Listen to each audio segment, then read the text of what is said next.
چاہے ان کا تعلق امیت کے ساتھ ہو یا چاہے ان کا تعلق خصوصیت کے ساتھ ہو، وہ سب دین کے اصولی اور بنیادی عقائد ہیں۔ حیات پاک کا جو عقیدہ ہے وہ حضور علیہ السلام کی ذات مبارکہ کے ساتھ ہے، یعنی دنیا سے تشریف لے جانے کے بعد جسے موت، وفات، اس طرح کا کوئی بھی عنوان دیا جا سکتا ہے، اس کے بعد حضور علیہ السلام کا وجود مبارکہ روح مبارکہ کے تعلق کے ساتھ اپنی قبر مبارک میں زندہ موجود ہے۔ یہ وہ عقیدہ ہے جس کا تعلق حضور علیہ السلام کے وجود مبارکہ کے ساتھ ہے۔ اس لیے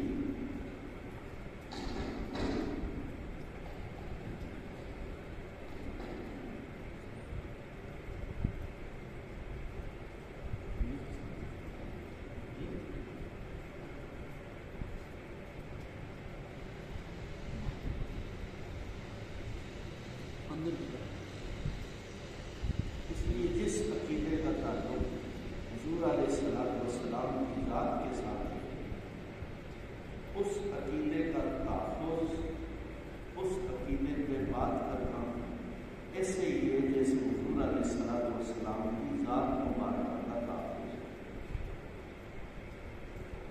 اور اس عقیدے کے متعلق غلط بات کہنا، گستاخی کا لب و لہجہ اختیار کرنا، اسی طرح گستاخی ہے جس طرح حضور علیہ السلام کی ذات مبارکہ کی گستاخی۔ حیات پاک حضور علیہ السلام کے وجود مبارکہ کی صفت اور موصوف کبھی آپس میں جدا نہیں ہوتے، اس لیے صفت کا تحفظ اور صفت کے حقوق کی بجاوری موصوف کا یعنی اس ذات کا تحفظ اور اس کے حقوق کی بجاوری۔ کچھ لوگ یہ کہتے ہیں کہ حضور علیہ السلام کی حیات مبارکہ کا عقیدہ یہ بنیادی اور اصولی عقائد میں سے نہیں۔ حضور علیہ السلام کی ذات مبارکہ اصل اصول دین، وہیں سے تو ساری چیزیں آئی، اس لیے اس اصل کے ساتھ جو بھی چیز متعلق ہوگی وہ اصول ہی کہلائے گی، اور اس اصول کی مخالفت اس اصل کی مخالفت کہلائے گی۔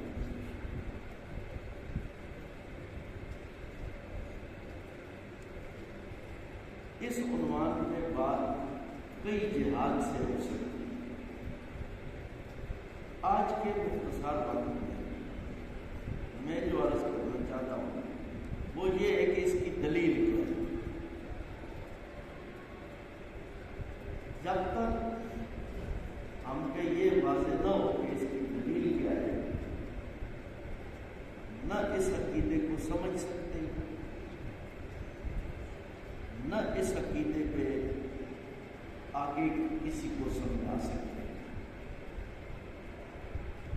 اس عقیدے کو جس طرح عقیدہ کے اعتبار سے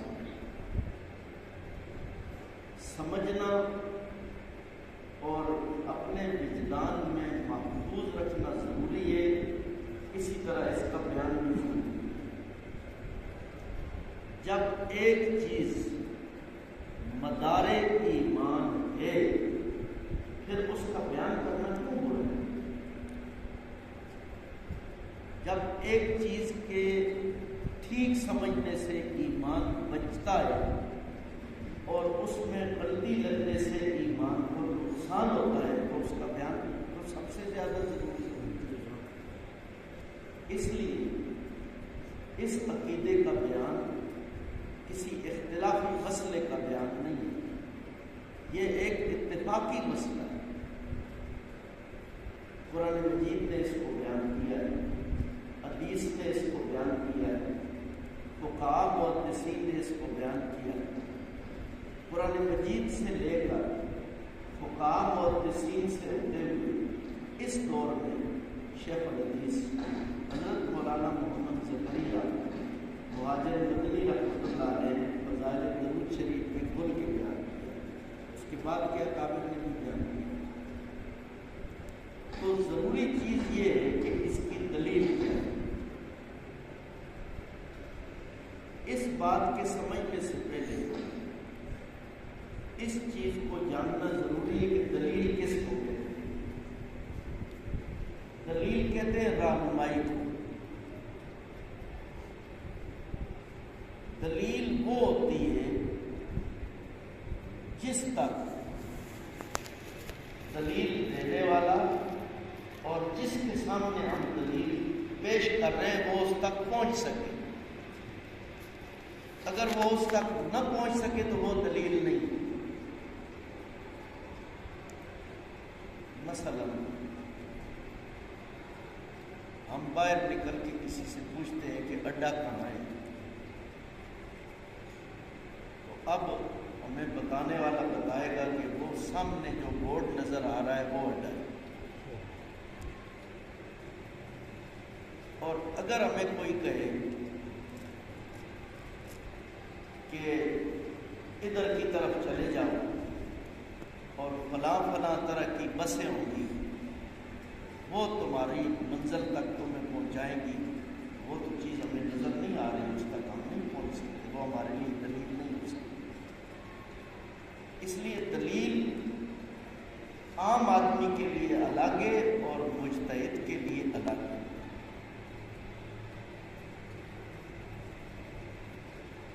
مجھے ایک جگہ بات کرنے کا اتفاق ہوا تو مجھ سے یہی سوال کیا گیا، اس لیے مجھے اس کی اہمیت کا احساس ہوا کہ اس عقیدے پہ دلیل کیا ہے آپ کے پاس۔ میں نے کہا اس عقیدے پہ ہمارے پاس دلیل المعند۔ المعند علماء دیوبند کے عقائد کی کتاب ہے۔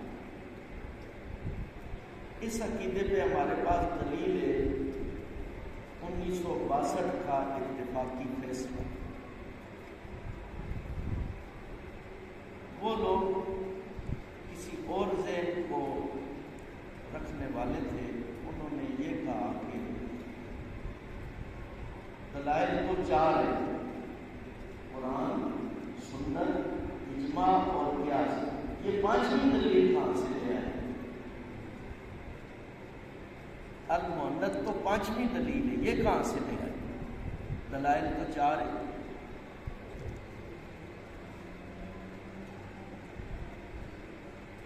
ہمیں یہ تسلیم ہے کہ دلائل 4 ہیں، لیکن کس کے لیے ہیں اور کس مقصد کے لیے؟ 4 جو دلائل قرآن، سنت، اجماع اور قیاس یہ مجتہد کے لیے، عام عالم کے لیے بھی نہیں۔ پہلی چیز ہے کہ یہ کس کے لیے ہے؟ یہ مجتہد کے لیے۔ اگلی بات یہ کہ کس مقصد کے لیے ہے؟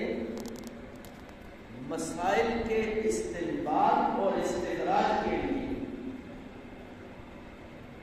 ہمارے لیے نہیں۔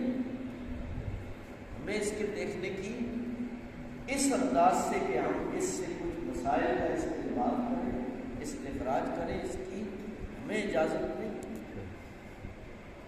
یہ مجتہد کے لیے اور مسائل کے لیے۔ وہ مسائل جن کا فیصلہ مجتہدین نے اجتہاد سے نہیں کیا اس کے لیے، اور جن مسائل کا فیصلہ ہو چکا ہے، مجتہدین کا اجتہاد ہو چکا ہے، اب اس پر مجتہدین کو بھی بات کرنے کی اجازت ہے۔ تو ہمارے لیے کس طرح ہو سکتا؟ ہمارے ہاں اصول فقہ کی کتابوں میں اس چیز کو وضاحت کے ساتھ بیان کیا گیا ہے۔ میں آپ کے سامنے ہمارے یہاں اصول فقہ میں پڑھائی جانے والی ایک مشہور کتاب ہے مسلم الصبور، اس کی ایک عبارت پیش کرتا ہوں۔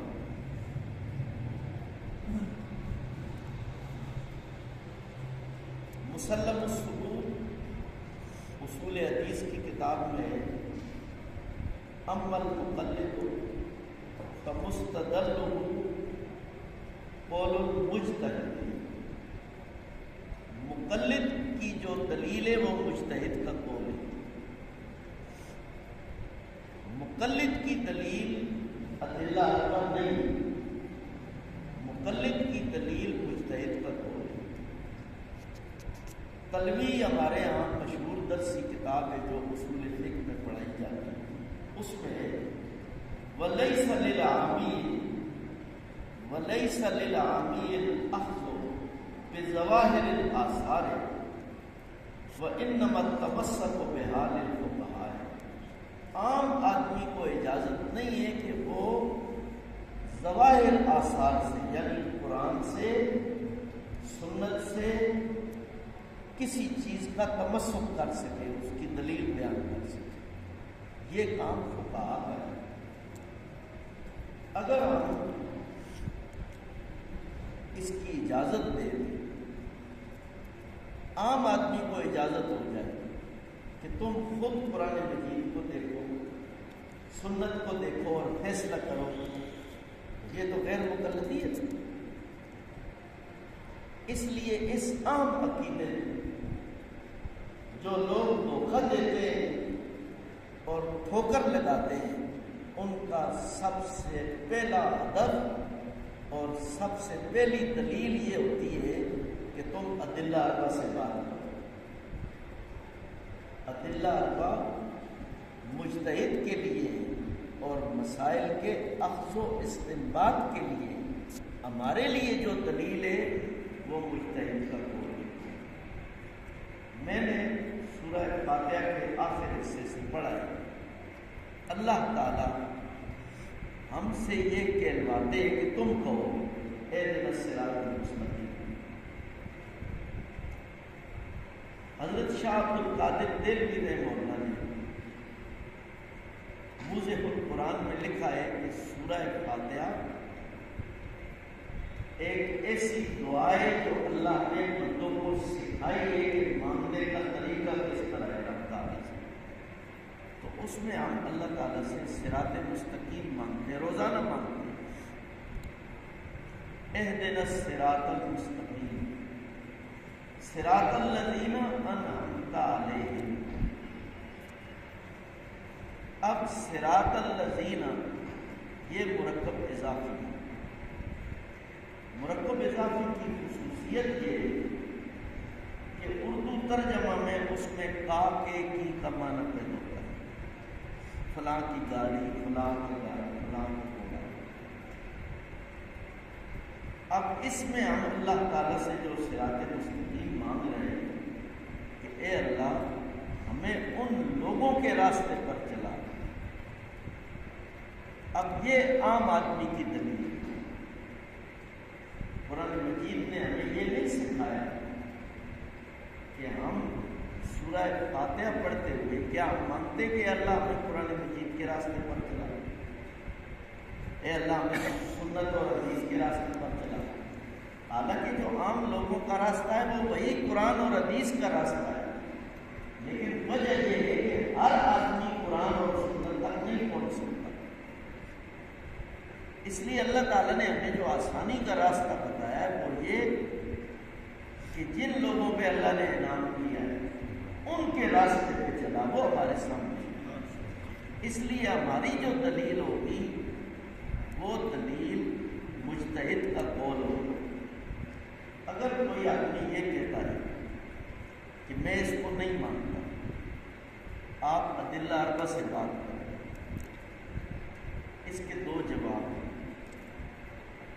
پہلا یہ کہ تم سب سے پہلے یہ جو اصولی بات ہے کہ ادلہ اربع مجتہد کے لیے ہے، مسائل کو بنانے کے لیے، مسائل کے اخذ و استنباط کے لیے اس اصول کا انکار کرو۔ اس میں سب گیا، دیوبندیت بھی گئی، حنفیت بھی گئی، اہل سنت ہونا بھی گیا، سب چلے۔ اور پھر اس کے بعد یہ دلیل پیش کرو کہ ایک عام آدمی کس طرح مسائل کو قرآن اور سنت سے استنباط کر سکتا ہے۔ یہ اصولی غلطی ہے اس کہ اس اصولی غلطی کی وجہ سے نہ صرف یہ کہ ہم اس ایک عقیدے میں ٹھوکر کھا جاتے ہیں، پورے دین میں ٹھوکر کھاتے ہیں۔ یہ جو مطالبہ ہے کہ قرآن پیش کرو، سنت پیش کرو، یا پھر اجماع اور قیاس پیش کرو، عام آدمی کے لیے اس چیز کا مطالبہ اور عام آدمی سے مطالبہ، اس میں 10 نقصانات ہیں۔ پہلا نقصان تقلید کا انکار۔ تقلید آپ کس کو کہتے ہیں؟ تقلید اسی چیز کا نام ہے کہ کسی پر اعتماد کرتے ہوئے دلیل کو طلب کیے بغیر اس کی بات ماننا۔ اس لیے جب ہم عقیدہ حیات النبی صلی اللہ علیہ وسلم میں کوئی صاحب یہ کہتے ہیں کہ تم دلیل پیش کرو، قرآن سے پیش کرو، حدیث سے پیش کرو، یہ تو مجتہد کا کام ہے۔ اس کا سب سے پہلا نقصان تقلید کا انکار ہے۔ دوسرا نقصان فکری آزادی۔ فکری آزادی کا مفہوم یہ ہے کہ کسی بڑے چھوٹے کی کوئی قید نہیں ہے، ہر آدمی براہ راست قرآن اور حدیث سے خود دیکھ سکتا ہے مسائل کو۔ اگر ہر آدمی کو اجازت دے دی جائے تو اس کا کیا نتیجہ نکلے گا؟ ہمارے ہاں ایک صاحب نیا اس بیماری میں مبتلا ہوا تھا، ترک تقلید۔ اس نے مجھ سے پوچھا کہ آپ کے پاس ترجمان سننا ہے، میں پڑھنا چاہتا ہوں۔ مولانا بدر عالم صاحب ہمارے مدنی میں بولتے ہیں۔ میں نے کتاب اسے دے دی۔ چند دنوں بعد اس نے مجھے کہا کہ اس میں نے ایک روایت دیکھی، لیکن عجیب مسئلہ ہے۔ ایک صحابی رضی اللہ تعالیٰ عنہ کو نبی علیہ السلام نے فرمایا 2 نمازوں کے متعلق، غالباً زور اور اثر، تم ان کی پابندی کرو، یہ تمہارے لیے کافی ہے۔ اب یہ صرف حدیث ہے۔ اصول یہ ہے کہ صحابہ رضی اللہ عنہ کو اللہ تعالیٰ نبی علیہ السلام نے جو کچھ فرمایا، اللہ تعالیٰ نے کہلوایا ہے، وہ پوری امت کے لیے۔ تو اب اس حدیث سے تو معلوم ہوتا ہے 2 نمازیں کافی، 5 نمازوں کی ضرورت۔ تشریح میں محدثین نے لکھا ہے کہ کام کاج کی وجہ سے ان سے 2 نمازوں میں سستی ہوتی تھی۔ نماز کوئی صحابی نہیں چھوڑتا تھا، سب پڑھتے تھے، سستی ہو جاتی تھی۔ باقی 3 نمازوں میں سستی نہیں ہوتی۔ تو نبی علیہ السلام کے فرمانے کا یہ مقصد تھا کہ یہ 2 بھی پڑھو گے پھر تمہارے لیے بات نہیں۔ میں نے اسی سے سوال کیا میں نے کہا تم کہتے ہو کسی تشریح کی کوئی ضرورت نہیں، براہ راست حدیث کو دیکھنا چاہیے، تو اس کا نتیجہ کیا ہے؟ جن فقہاء اور محدثین کے سامنے آیات اور احادیث کی پوری تفصیل ہے، جس انداز سے انہوں نے ہمیں سمجھایا ہے، اس کو چھوڑ کے براہ راست خود راستہ اختیار کرنا یہ فکری آزادی ہے۔ کسی فن میں اس کی اجازت نہیں۔ آپ طب میں دیکھ لیں، میڈیکل میں ہم جو دوائیاں لے کے آتے ہیں بازار سے، دوائی کے اس ڈبے میں ایک پرچہ بھی ہوتا ہے، اس کو پڑھا ہے کبھی آپ؟ پھینک دیتے ہیں، لیکن ہر ڈبے میں وہ پرچہ ہوتا ہے، اس پرچے میں اس دوائی کی تفصیل لکھی ہوئی ہوتی ہے، کس کام کے لیے، کس طرح استعمال کرنی ہے، اس کے فائدے کیا ہیں، اس کے نقصانات کیا ہیں، کس طرح استعمال کرنا ہے، کس طرح نہیں کرنا۔ ہم اس کو نہیں پڑھتے، کیوں؟ ہم کہتے ہیں یہ ڈاکٹر کے لیے، ہمارے لیے نہیں، ہمارا کام ہے دوائی کھانا۔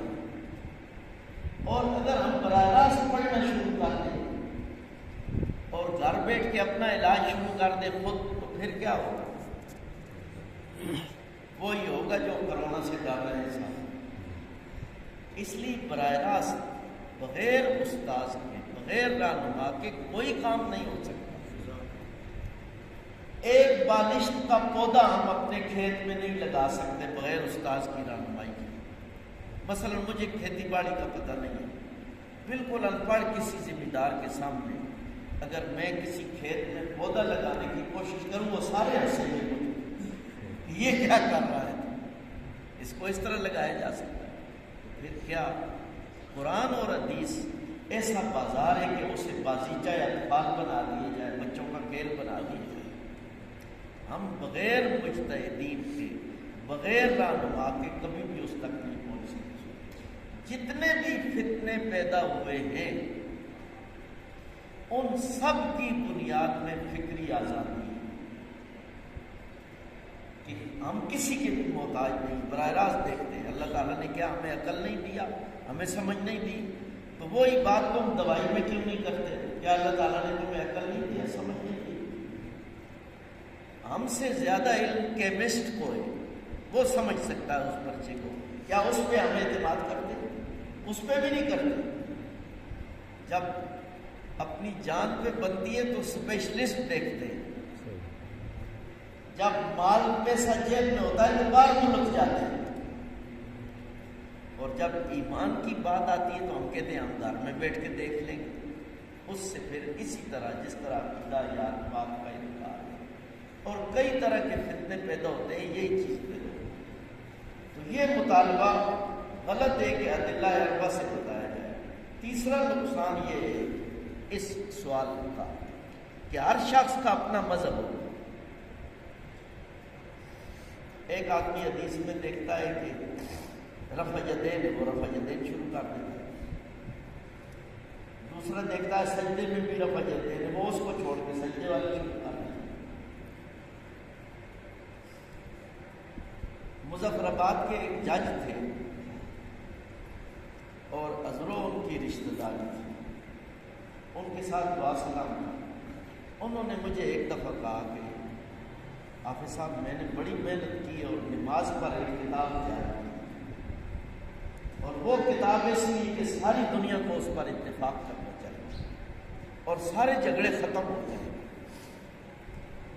میں نے کہا ماشاءاللہ بڑی محنت ہے، سارے جھگڑے جب ختم ہو جائیں گے، جھگڑے تو ہے ہی نہیں، اختلافات اور صدیوں سے۔ تو اس نے کہا میں نے حدیث کی ساری کتابوں کو سامنے رکھا ہے اور تمام اماموں کے اخبار کو سامنے رکھا ہے، ہر ایک سے کچھ نہ کچھ لیا ہے، ایک سے وضو کا ایک حصہ لیا، دوسرے سے دوسرا لیا، ایک سے سجدے کا مسئلہ لیا، ایک سے رکوع کا لیا، ایک سے تحیات کا لیا، ایک سے قیام کا لیا، ایک سے قعود کا لیا، سب کو میں نے اکٹھا کر دیا۔ میں نے کہا واقعی تم نے کمال کیا ہے، اور یہ نماز کو تم نے علیم بنا دیا۔ اس لیے یہ تمہارا دعویٰ ہے کہ سب کو اس پر اتفاق ہوگا۔ اسی طرح قرآن حدیث سے دوسرا آدمی بیٹھ جائے، وہ تیری طرح دوسری نماز بنا دے،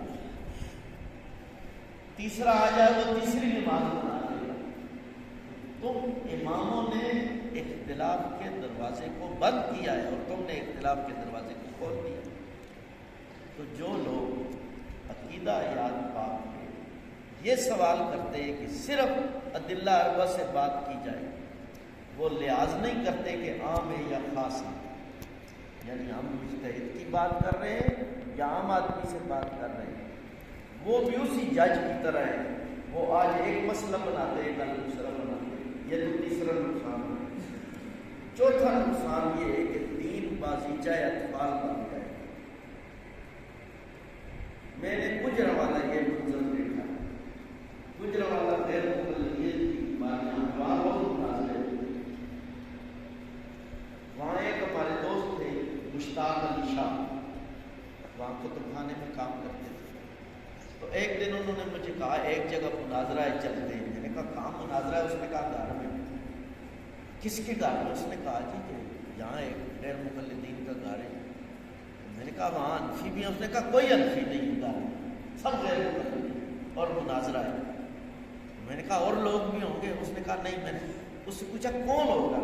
اس نے کہا اس کے گھر کی عورتیں ہوں گی اور مرد ہوں گے۔ یہ عجیب مناظرہ ہے۔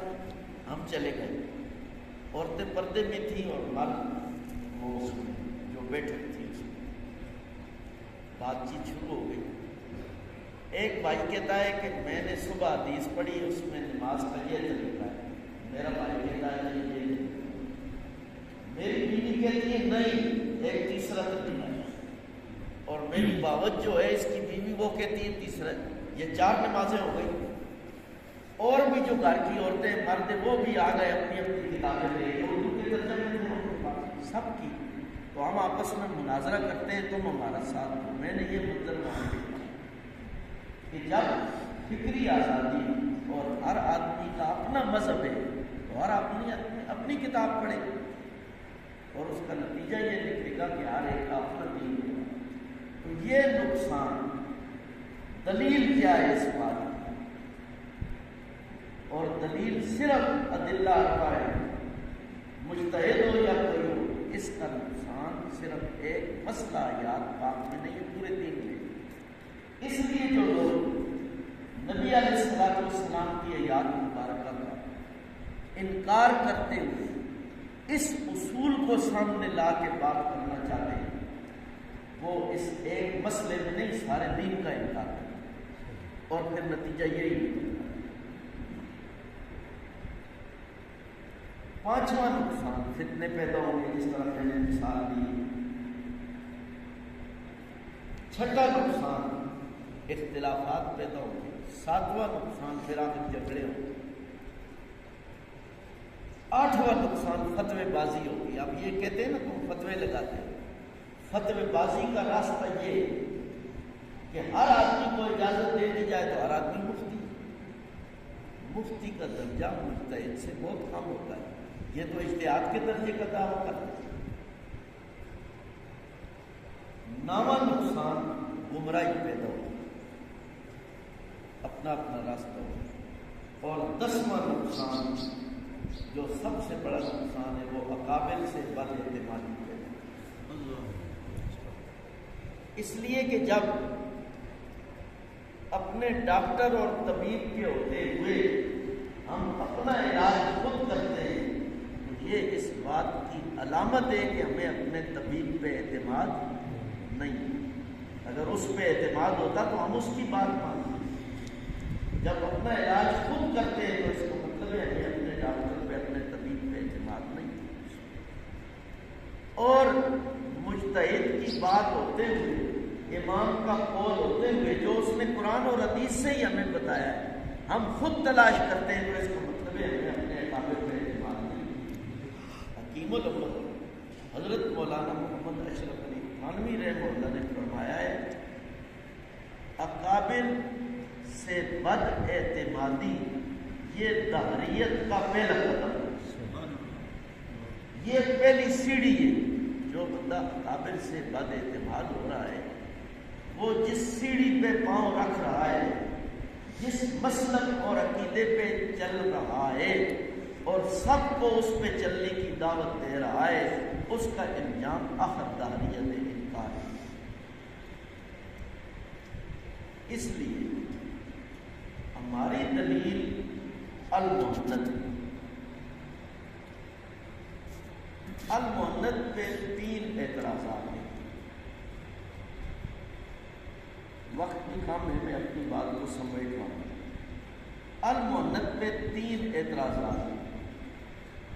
پہلا اعتراض یہ ہے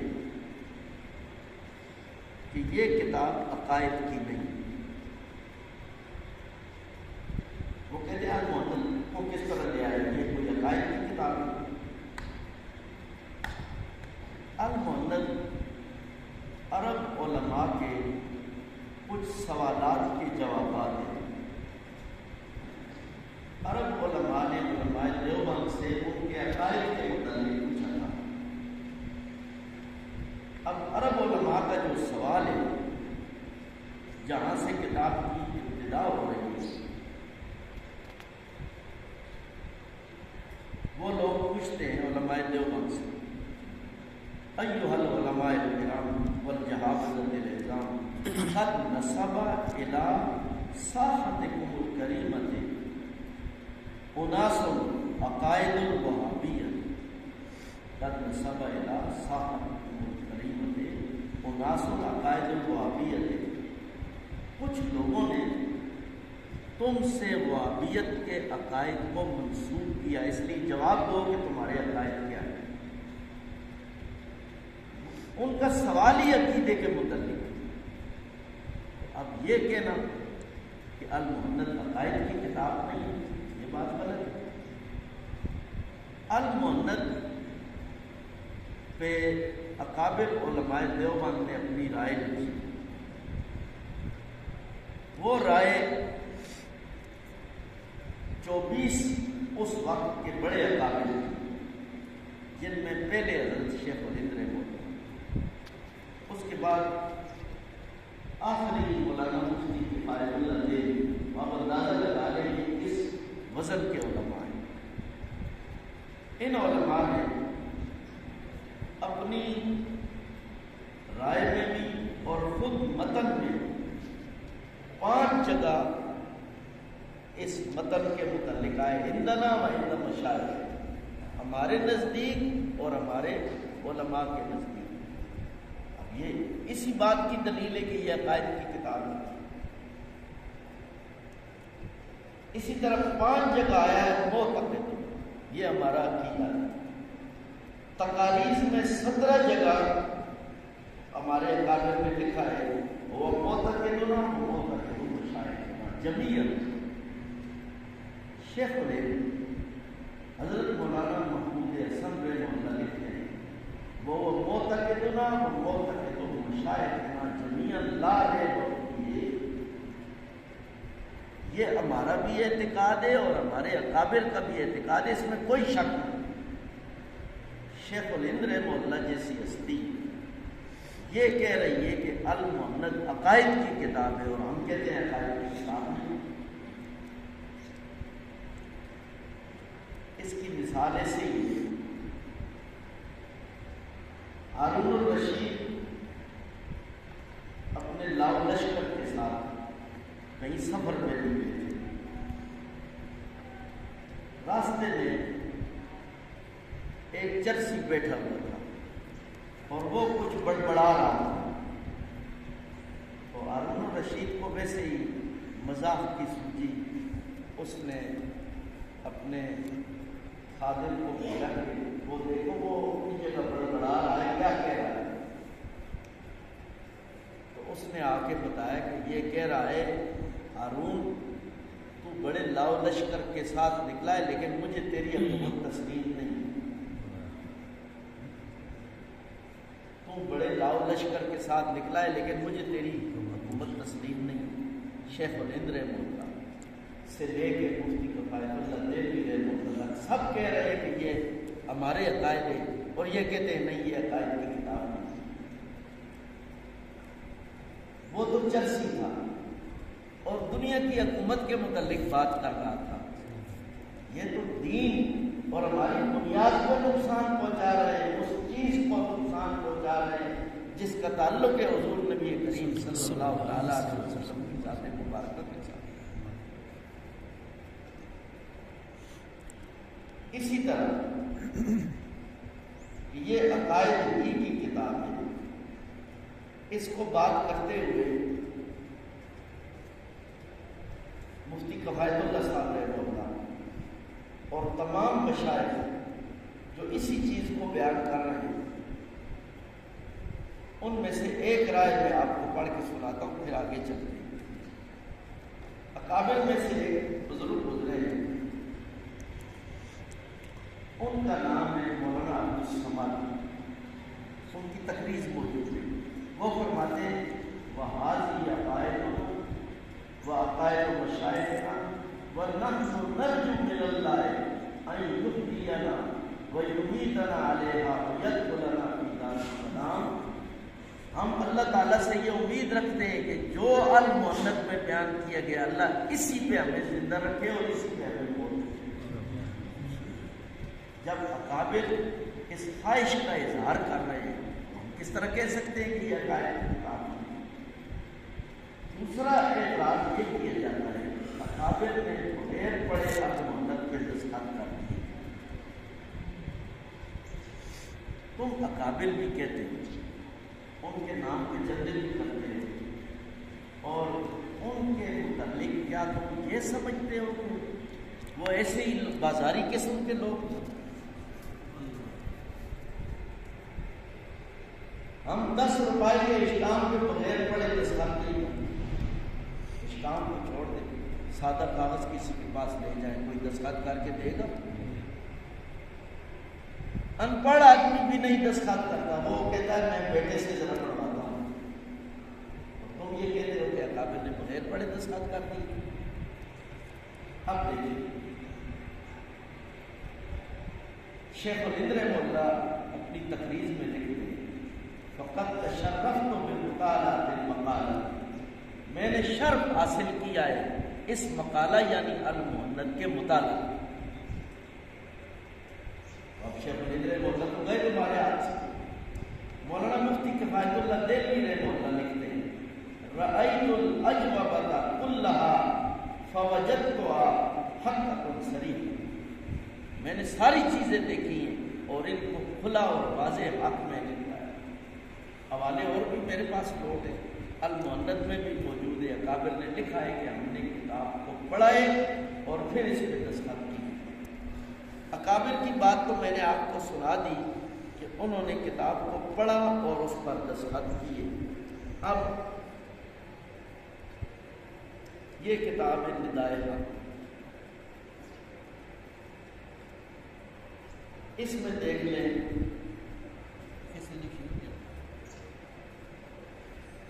یہ کیا سلوک کر رہے ہیں اکابر کے ساتھ۔ مشہور علماء میں سے گزرے ہیں دہلوی صاحب، انہوں نے ندائے حق میں لکھا ہے اب اگر یہ بات تسلیم کریں کہ دیوبند کے ہر عالم نے المؤنث کا ایک ایک حرف بغور مطالعہ کرنے کے بعد دستخط کیے ہیں اور اس رسالہ کی ہر بات اور ہر فکرہ کو سمجھ کر اس کی تقریر فرمائی ہے، یہ علماء دیوبند کی تعریف نہیں بلکہ ان کی مذمت ہے۔ اور آگے لکھتے ہیں کہ اگر یہ ان کے علم کی بھی دلالت نہیں ہے بلکہ ان کی جہالت کی دلالت، ان کی تجہیل ہے۔ اب دیکھیں شیخ الہند رحمہ اللہ تک، شیخ الہند سے لے کے کفایت اللہ صاحب رحمہ اللہ، یہ المؤنث میں اپنے ساتھ لائے ہیں۔ اس میں آپ دیکھ سکتے ہیں کہ انہوں نے لکھا ہے کہ ہم نے کتاب کو پڑھا ہے پھر دستخط کی۔ تو نیلوی صاحب فرما رہے ہیں کہ یہ اگر ہم یہ دعویٰ کریں کہ انہوں نے پڑھ کے دستخط کیے تو یہ ان کی جہالت کی دلالت۔ اس لیے جب اکابر کے ساتھ یہ سلوک ہوگا تو اس کا پھر نتیجہ یہ میں نے اس لیے عرض کیا کہ یہ ایک عقیدہ پاک کا اس کے ذیل میں پورے دین کا انکار ہے، اور اکابر سے کاٹ دینے والی بات ہے۔ جب اکابر سے ہم کٹیں گے تو ہمارا اشر اسی مریض کا ہوگا جو اپنا علاج خود کرتا ہے، اور ہمارا انجام بھی اسی کا ہوگا جو اپنے فائدے اور نقصان کو نہیں سمجھتا۔ تیسرا جو اعتراض ہے وہ یہ ہے کہ المحنت میں جو عقائد ہیں، علماء دیوبند کے عقائد اپنے ان سے ٹکراتے ہیں۔ کوئی ایسا عقیدہ نہیں ہے جو المحنت میں ہو اور علماء دیوبند سے ٹکرا رہا ہو، کوئی ایسا عقیدہ نہیں۔ یہ تعبیرات کا اختلاف ہوتا ہے، تعبیرات کا ٹکراؤ ہوتا ہے۔ مثلا ہم باہر کھڑے، ایک آدمی کہتا ہے کہ یہ جو اندر سے روشنی آ رہی ہے یہ بلب جل رہا ہے، دوسرے صاحب کہتے ہیں نہیں اندازہ ہے کہ یہ ٹیوب جل رہی ہے۔ جب اختلاف تو نہیں، یہ تو تعبیر ہے۔ اس روشنی کی تعبیر ایک ٹیوب سے، لائٹ سے کر رہا ہے، ایک بلب سے کر رہا ہے، کوئی اختلاف نہیں۔ یہ تو تین اعتراض ہیں المحنت پہ۔ آج کی میری گفتگو المحنت پہ۔ جب تک المحنت کو ہم بطور دلیل کے تسلیم نہیں کریں گے، جب تک المحنت پر ہم پکے نہیں رہیں گے، اس وقت تک ہمارے عقائد پر قدم جم نہیں سکتے۔ یہ تین اعتراض تو المحنت پر ہوتا ہے۔ تین اعتراض المحنت کی وہ عبارت جس میں عقیدہ حیات پاک بیان، انہیں زیادہ تکلیف اسی ایک سے۔ سوال نمبر 5 کے جواب میں علماء دیوبند نے اپنا عقیدہ حیات النبی علیہ السلام بیان فرمائی، سب سے زیادہ تکلیف اس سے۔ اس لیے یہ میرے پاس ندائے آ کے اس میں جگہ جگہ نیلوی صاحب نے محنت شریف لکھا ہے، جگہ جگہ اکٹھے اور مذاق کیے ہیں، اور ان کے ماحول میں جو کیا جاتا ہے علامات پر۔ سب سے زیادہ اختلاف اسی سے۔ تو المحنت کی عبارت میں تین اعتراضات ہیں۔ پہلا اعتراض یہ ہے کہ المحنت میں حیات برزخی کا انکار ہے، اس کو پیش کیا جاتا ہے، اور حیات برزخی کا انکار کوئی بھی نہیں کرتا، کر ہی نہیں سکتا، جبکہ المحنت میں حیات برزخی کا انکار ہے۔ میرے پاس ہماری حضروں کے ہمارے ایک دوست تھے، وہ دورہ تفسیر پڑھ کے آئے نیلوی صاحب سے، ملنے کے لیے آئے تو میں نے ان سے پوچھا کہ کیا پڑھا؟ انہوں نے کہا جی بہت اچھا پڑھا ہے، لیکن میں آپ سے ایک بات کرنا چاہتا ہوں، وہ یہ کہ المحنت پہ آپ بات کرتے ہیں، المحنت کو آپ خود تسلیم نہیں کرتے، مجھے وہ کہنے لگے۔ میں نے کہا بڑی بات ہے، تم یہ دعویٰ لے کے آئے ہو کہ المحنت کو ہم تسلیم نہیں کرتے۔ تو اس نے مجھے بتایا کہ میں ایک ایسی چیز لے کے آیا ہوں کہ جب وہ چیز آپ تک پہنچے گی آپ کو بتاؤں گا، آپ بھی انکار کرتے ہیں المحنت غلط ہے، اور اس کی عبارت میں نے کہا بڑی مہربانی، کھولو ذرا اپنی پٹاری، کیا لے کے آئے ہو؟ تو اس نے کہا جی المحنت میں حیات برزخی کا انکار ہے کہ نبی علیہ السلام کی جو حیات ہے وہ دنیاوی ہے، لا برزخیت برزخی نہیں، لا برزخیت کے الفاظ ہے، برزخی نہیں۔ کیا آپ مانتے ہیں وہ حیات برزخی نہیں ہے؟ میں نے کہا میں تو یہ نہیں مانتا، لیکن نبی علیہ السلام کا وجود مبارکہ اس وقت عالم برزخ میں، عالم دنیا میں نہیں ہے۔ اس لیے اگر کوئی کہے کہ یہ حیات برزخی نہیں ہے، اکابر میں سے کوئی بھی اس کا انکار نہیں کرتا، نکال محنت میں انکار ہے، واقعی بڑے کام کی بات لائے۔ میں المحنت نکال کے لے آیا، میں نے کہا مجھے ضرور دکھاؤ، اس نے نکال کے دکھا دیے، دیکھو جی یہ لکھا ہے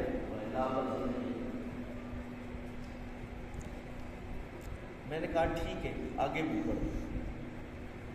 المحنت کی عبارت ہے عندنا و عند مشائخ حضرت الرسالت صلی اللہ علیہ وسلم حی فی قبر شریف، اپنی قبر شریف میں زندہ ہے، وہ حیات صلی اللہ علیہ وسلم دنیاویت من غیر تکلیف، یعنی شریعت کا کوئی حکم ان پہ نہیں، وَهِيَ مُخْتَصَّةٌ بِهِ صلی اللہ علیہ وسلم وَبِجَمِيعِ الْأَنْبِيَاءِ صَلَّى اللَّهُ عَلَيْهِ وَالشُّهَدَاءِ لا برزخیت، یہ برزخی نہیں، یہاں تک اس نے پڑھا، ٹھیک ہے، آگے بھی پڑھا، آگے کی عبارت ہے کمائی حاصلۃ لسائر المومنین بل لجمیع الناس،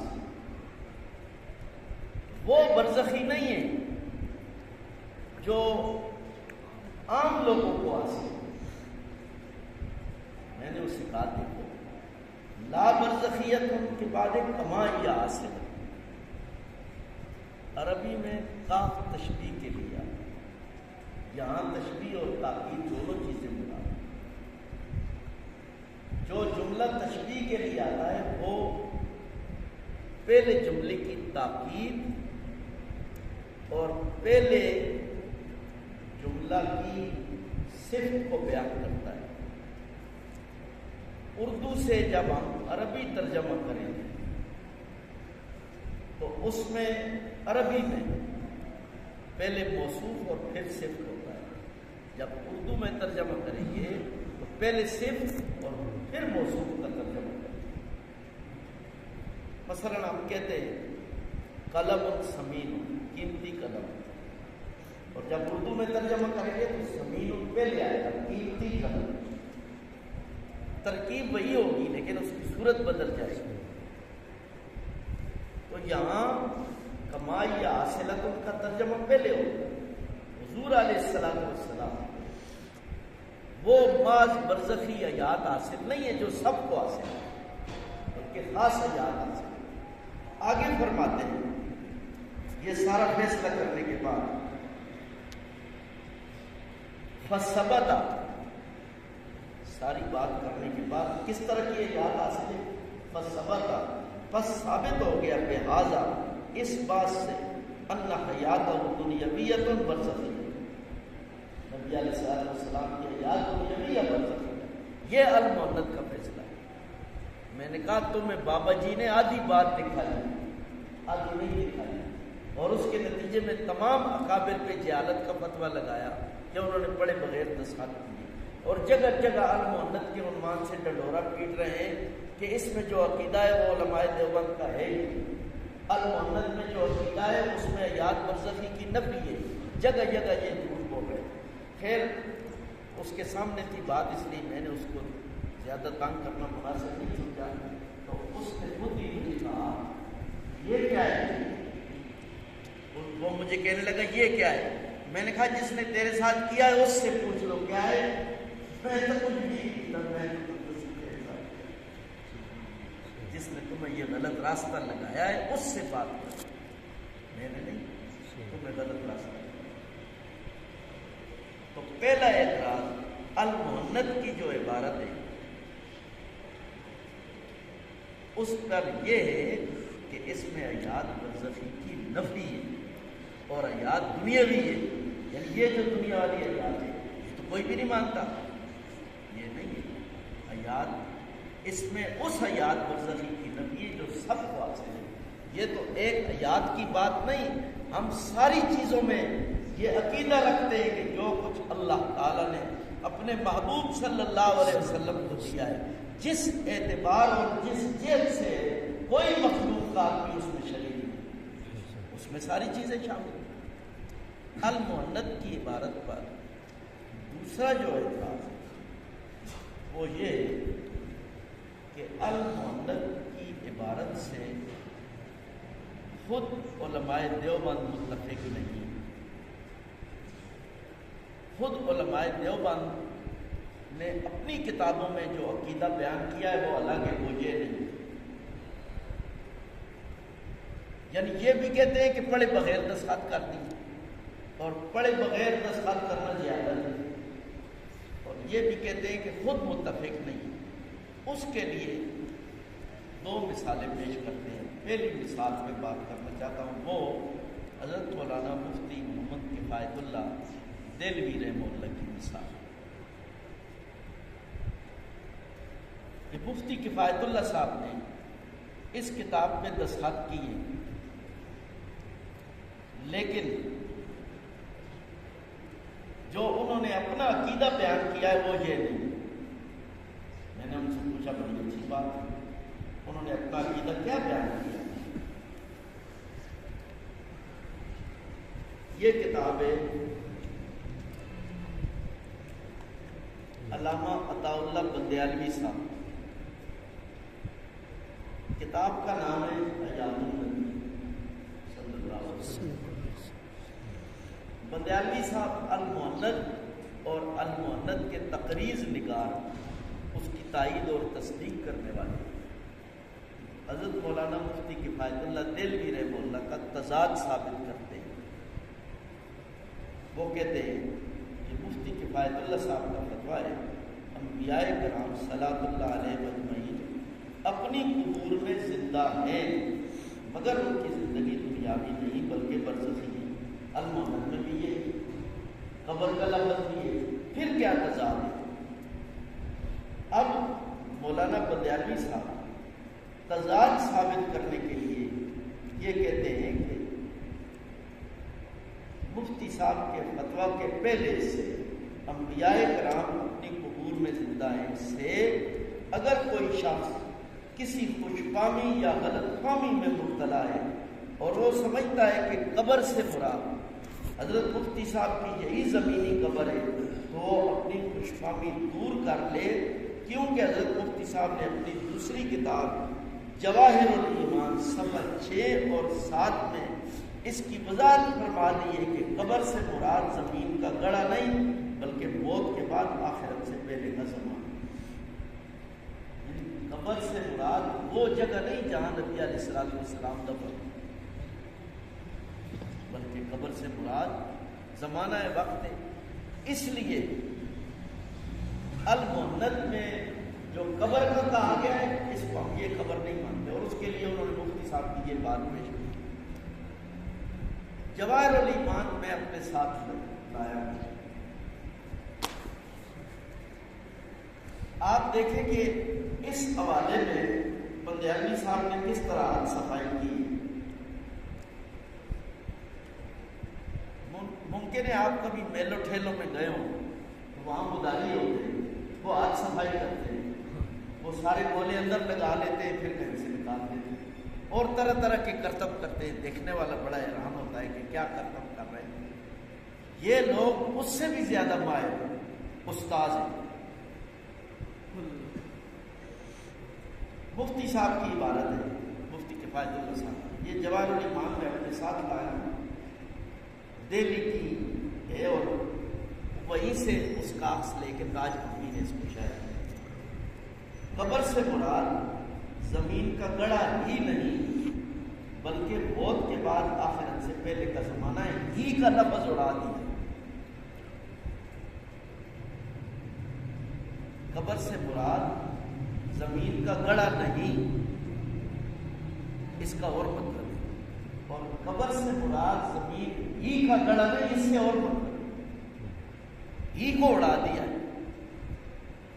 ہی کو اڑانے کے بعد پوری عبارت کا نقشہ بدل گیا، اور نقشہ بدلنے کے بعد انہوں نے المؤند اور کفایت المفتی میں تضاد ثابت کیا. اب یہ خود ہی سالبہ کلیہ بنا رہے ہیں. تضاد ثابت کرنے کے بعد پھر اس کا تعارض ثابت کیا اور اذا تعارض تساقط، المؤند کو ساکت کر دیا. تو اس کے ساتھ یہ دھوکہ اور فراڈ کس نے کیا؟ کوئی دو آدمی آ جائیں آپ میں سے ذرا یہ دیکھ لیں، آپ کی گواہی ہو جائے.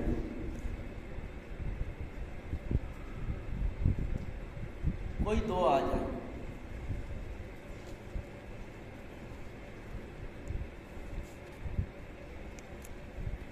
یہ دیکھیں،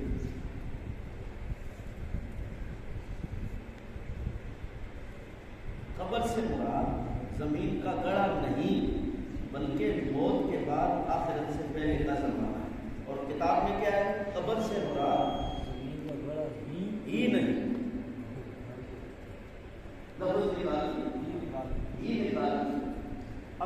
نکالنے کا کیا نتیجہ نکلا ہے کہ اکابر نے خود ہی تضاد ثابت کیا ہے، تضاد ثابت کرنے کے بعد المعند کو ساقط الاعتبار کیا ہے، اور پھر یہ دعویٰ کیا ہے کہ تم جس چیز کو معیار اور مدار بنا رہے ہو عقائد میں اور المعند کو پیش کر رہے ہو، یہ بات تمہاری نہیں ہے، یہ کہاں سے آئی ہے؟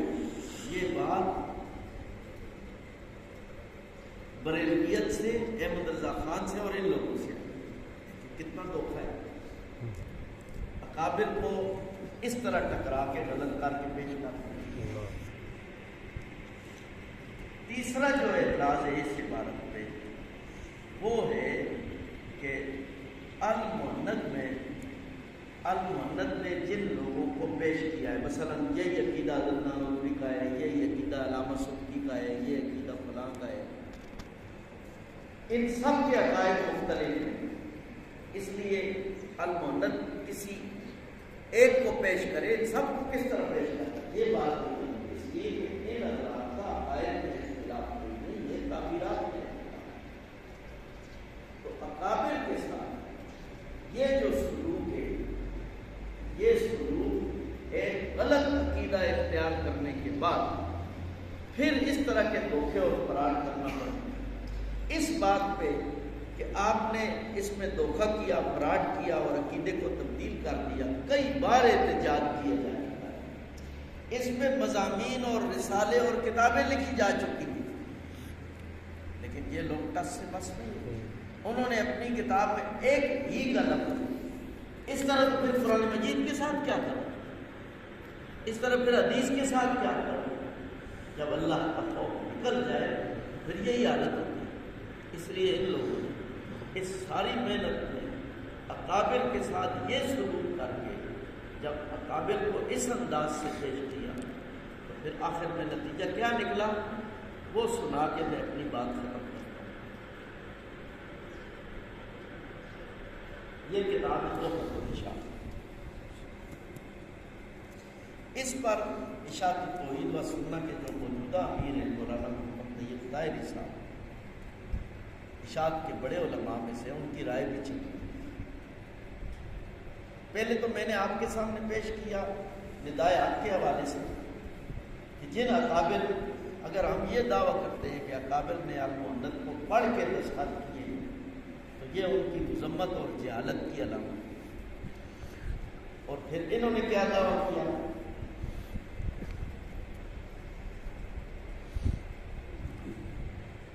اس میں یہ فضائل صدقات کا ایک حوالہ نقل کرتے ہیں۔ فضائل صدقات شیخ الحدیث حضرت مولانا محمد زکریا مہاجر مدنی رحمہ اللہ کی کتاب ہے۔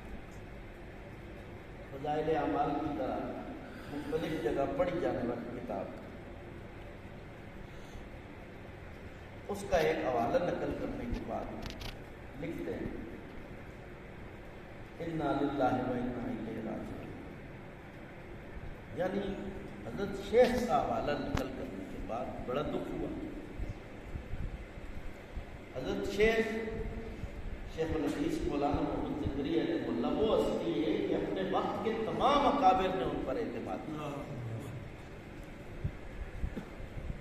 کوئی مسجد، کوئی مدرسہ، کوئی خانقاہ، کوئی ادارہ دیکھ لیں، اس میں فضائل اعمال موجود اور پڑھی جا رہی ہے۔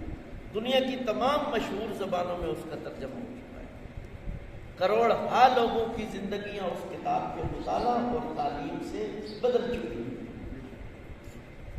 لیکن اس ایک عقیدے کو نہ برداشت کرنے کے بعد اس میں طرح طرح کی خرافات اور طرح طرح کے دھوکے، فراڈ اور اکابر کو اس انداز سے پیش کرنے کے بعد نتیجہ کیا نکلا ہے؟ فضائل صدقات کا حوالہ نقل کرنے کے بعد لکھتے ہیں انا للہ و انا الیہ راجعون، یا ایھا الاخوان فاسمعوا الی هذه الافوات والخرافات۔ افوات، خرافات کہتے ہیں بکواسوں، کہ اے بھائیو یہ بکواسیں اور خرافات سنو۔ من فرق بینہم و بین اہل التناسخ والسلفیہ، ان لوگوں میں اور بت پرستوں میں کیا فرق ہے؟ وَهَلْ هَذَا إِلَّا دِينَ النَّصَارَىٰ وَالْيَهُودِ، یہ صرف اور صرف عیسائیوں اور یہودیوں کا دین ہے۔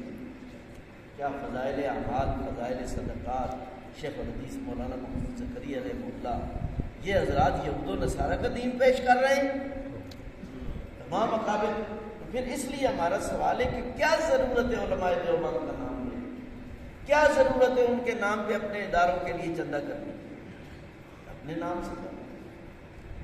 آج کی جو گفتگو ہے اس کا حاصل یہ ہے کہ عقیدہ حیات النبی صلی اللہ علیہ وسلم کی دلیل ہمارے پاس المؤند ہے۔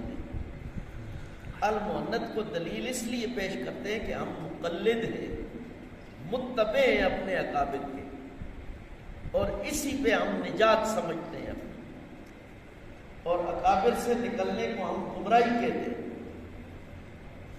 اور جو کہتا ہے میں 4 دلیلیں مانتا ہوں اور کوئی نہیں مانتا، 4 دلیلیں ہیں وہ مجتہد کے لیے ہیں، تیرے لیے نہیں ہیں۔ وہ مسائل کے استنباط اور استخراج کے لیے، تیرے میرے لیے نہیں ہیں۔ اگر ہمارے لیے ہو جائیں گی تو اس کا کیا نتیجہ نکلے گا؟ صحابہ کرام رضی اللہ تعالیٰ عنہ نے بھی دین کو اسی طرح سمجھا۔ ایک واقعہ سنا کے صحابہ رضی اللہ عنہ میں اپنی بات ختم کرتا ہوں۔ آج کا موسم تھا، صحابہ رضی اللہ عنہ کا زمانہ تھا، اس میں صحابہ تھے، تابعین تھے، یہ سارے لوگ حج پہ جمع ہو گئے تھے۔ وہاں ایک مسئلہ پیش آیا، مدینہ منورہ والے لوگوں میں ایک مسئلہ پیش آیا، تو سامنے حضرت عبداللہ ابن عباس تھے، انہوں نے کہا ان سے پوچھ لیتے۔ نبی علیہ الصلوۃ والسلام کے چچا صاحب ہیں، قرآن کو سب سے زیادہ سمجھنے والے۔ مسئلہ یہ تھا کہ ایک عورت طواف کر رہی ہے اور دوران طواف اسے حیض آ گیا، تو اب وہ کیا کرے؟ حضرت عبداللہ ابن عباس رضی اللہ تعالیٰ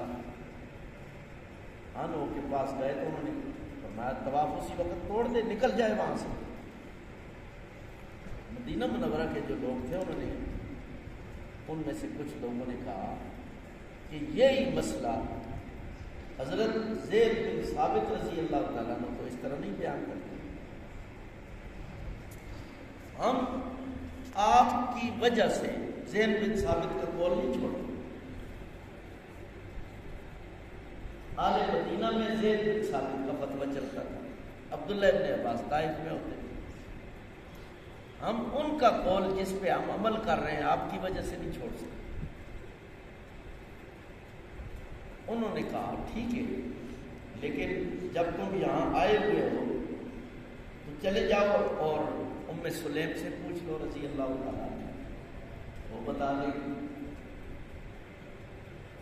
تو انہوں نے کہا ٹھیک ہے پوچھ لیتے ہیں، لیکن عمل ہم زید بن ثابت کے قول پر کریں۔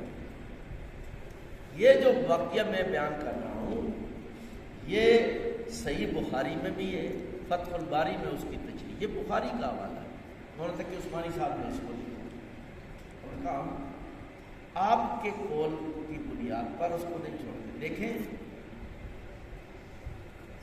عبداللہ ابن عباس رضی اللہ تعالیٰ عنہ نے انہیں کیا پیش کیا، وہ قول بھی پیش کیا، حدیث کی طرف بھی اشارہ کر دیا، لیکن انہوں نے کہا نہیں۔ اس لیے مقلد جو ہے جس کے سامنے علم اپنی پوری وسعت کے ساتھ موجود نہیں ہے، کسی پر اعتماد کر رہا ہے، وہ محض کسی اثر حدیث کو دیکھ کے اپنا عمل نہیں چھوڑ سکتا۔ اس لیے یہ نہیں کہ وہ حدیث کو مان نہیں رہا، اس لیے کہ اس کے امام نے، اس کے مجتہد نے قرآن اور حدیث سے جو بات اس کو بتائی ہے وہ بھی حدیث پر عمل ہے، وہ حدیث سے باہر بات نہیں، انہوں نے کام نہیں چھوڑے۔ حضرت عبداللہ ابن عباس اور زید بن ثابت رضی اللہ تعالیٰ عنہ ان کی ملاقات ہو گئی وہی آج۔ عبداللہ ابن عباس نے اسی مسئلے کا تذکرہ کیا اور دلیل بھی بیان کی۔ اب دیکھیں یہ دو مجتہد ہیں، اور جو کہہ رہے ہیں ہم نہیں چھوڑتے زید بن ثابت، وہ مقلد ہیں، اور یہ زمانہ صحابہ اور تابعین کا ہے۔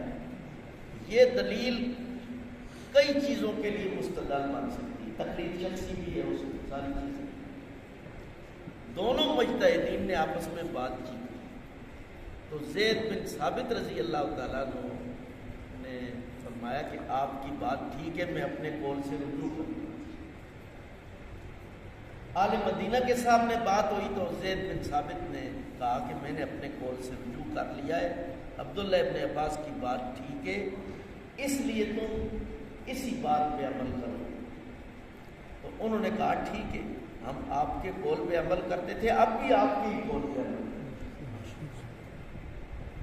اس لیے محض کسی کتاب کو دیکھ کے نہ اپنا نظریہ قائم کیا جا سکتا ہے اور نہ اس کی کھلی اجازت دی جا سکتی ہے کہ ہر ایک کے لیے دین کو بازیچہ اقبال بنا دیا جائے۔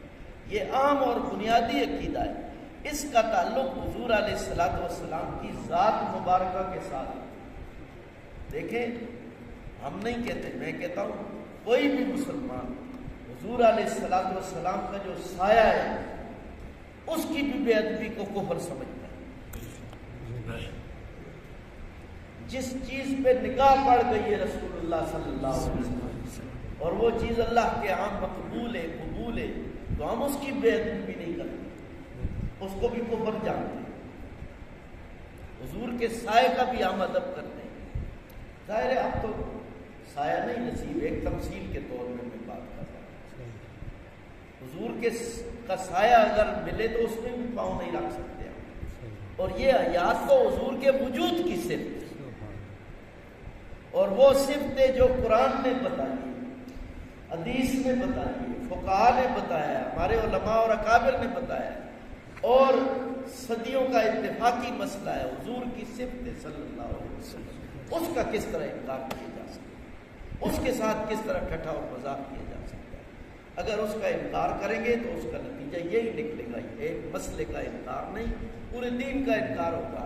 اور اس کے لیے جس طرح بندیالوی صاحب نے اس عبارت میں وہ مداریوں کی طرح کھیل کر کے لفظ کو اڑا کے معنی کو وہاں سے وہاں بنایا، اس طرح پھر دھوکہ اور فراڈ کرنا پڑے گا۔ اس لیے ہم دعوت دیتے ہیں کہ اپنے اکابر کا اتباع کرو، ہم بھی کریں، سب کریں، تاکہ اس دھوکے سے، فراڈ سے اور اس گمراہی سے ہم نکل آئیں۔ اللہ تعالیٰ عمل کی توفیق نصیب فرمائے۔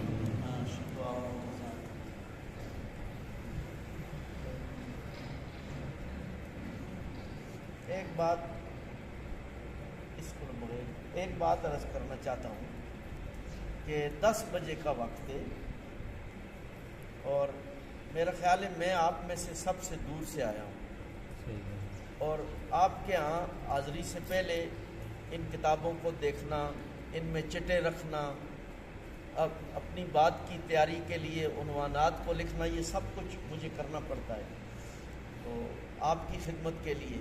اس لیے اگر آپ 10 بجے سے پہلے تشریف لے آیا کریں تو مجھے کم از کم یہ خوشی ہوگی کہ پوری بات آپ حضرات تک پہنچ رہی ہے۔ ایک دوسرا یہ کہ اس عنوان پہ جو مختصراً میں تھوڑا تھوڑا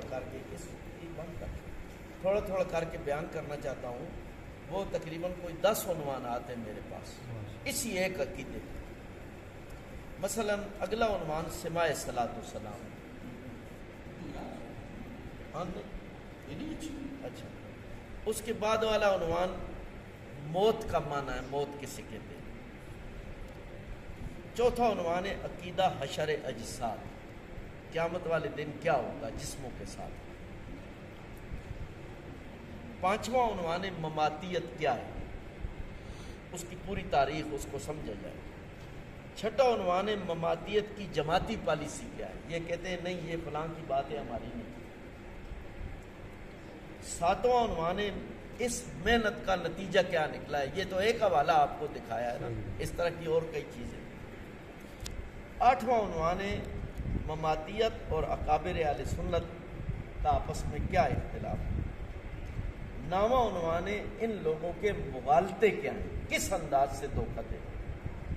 اور 10واں یہ ہے مماتیت سے گفتگو کا طریقہ کیا ہے، وہ تو پہلے آج کے دن بھی میں نے بتا دیا ہے، آخری بھی وہ ہے، لیکن اس پہ تفصیلی بات کی جا سکتی ہے۔